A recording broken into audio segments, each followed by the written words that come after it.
What's up guys, and welcome back to my channel. So today I'm going to be doing a story time basically on how it was being a teenage mom. Make sure you guys subscribe, turn your notifications on. Let's give this video a fat thumbs up, and yeah, let's jump right into the video.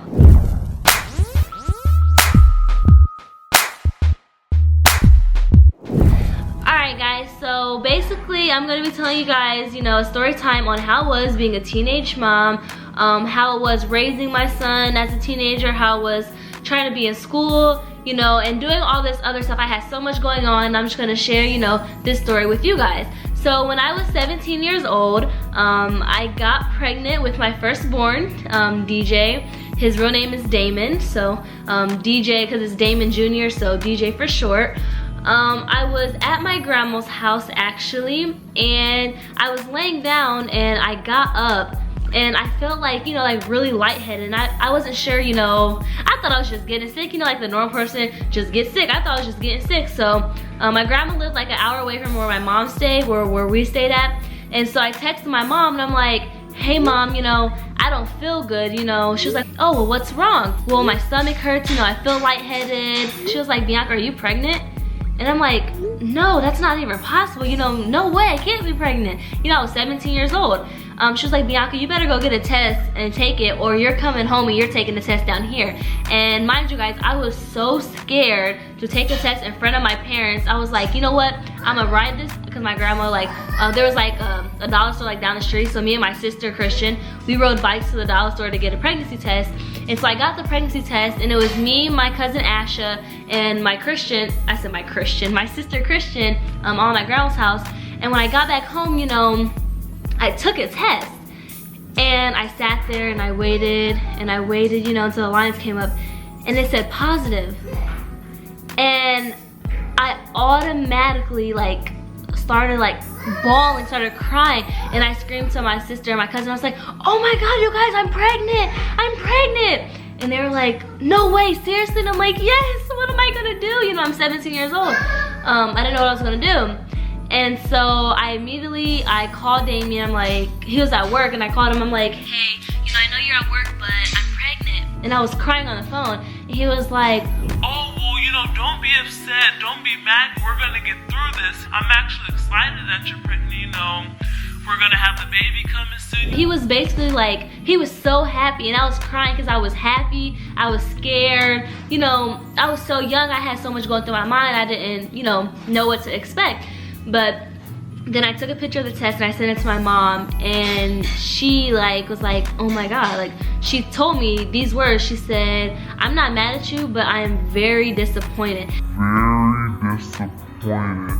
And to hear those words come out of your, not hear them, but to see those words, see your mom text those words to you, it's like, wow, I just disappointed, my mom, she wants nothing but the best for you. And I'm about to start crying, guys. She wants nothing but the best for you. And so when I got pregnant at 17, she thought maybe I was messing my life up, but then she made me a doctor's appointment, and when that was August. I found out I was pregnant August 14th of 2014. I went to the doctors on September 9th, 2014, and I got an ultrasound. When I got the ultrasound, they said you're 12 weeks pregnant. 12 weeks is 3 months in a pregnancy, and I was like, wow, I was pregnant for 2 months and I didn't even know it. It's crazy because I didn't have no cravings. I didn't have, I didn't feel like I was pregnant. Come here. Come here. Come here. Can you say hi? Hi. Say hi. Hi. We're talking about you. No. Yeah, we are. Oh, Papa. Yeah, so I was 12 weeks pregnant when I got the ultrasound. Damien was there, my mom was there. And then I had DJ 2 months early, so I had a premature child. He was 7 weeks exact, well, 7 weeks and some days early. I had him February 9th, 2015. It was one of the, best days of my life to, see him, see part of me being born. It was scary because he was so early. That's another story time for later. But yeah, let me just jump right into how it was actually being a teenage mom. So when I had DJ, I was still in high school. I was a senior in high school. I was going to school. I believe in the beginning I was going to school 7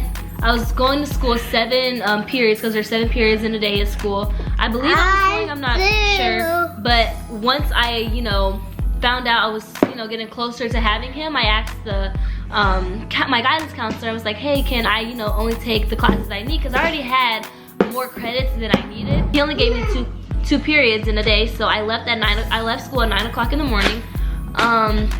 DJ was actually in the hospital for a month. Every day I went to the hospital, you know, to go see him. It was kind of hard because I was, you know, I didn't have that much money. I was still living with my mom. But Damien was in DJ's life. He was at the hospital when DJ was born. He went to go see him in the hospital. He was taking care of DJ. Being a teenage mom, it was hard. Like I said, I was living with my mom. I was limited to, you know, how much money I was making. I didn't have the best of job.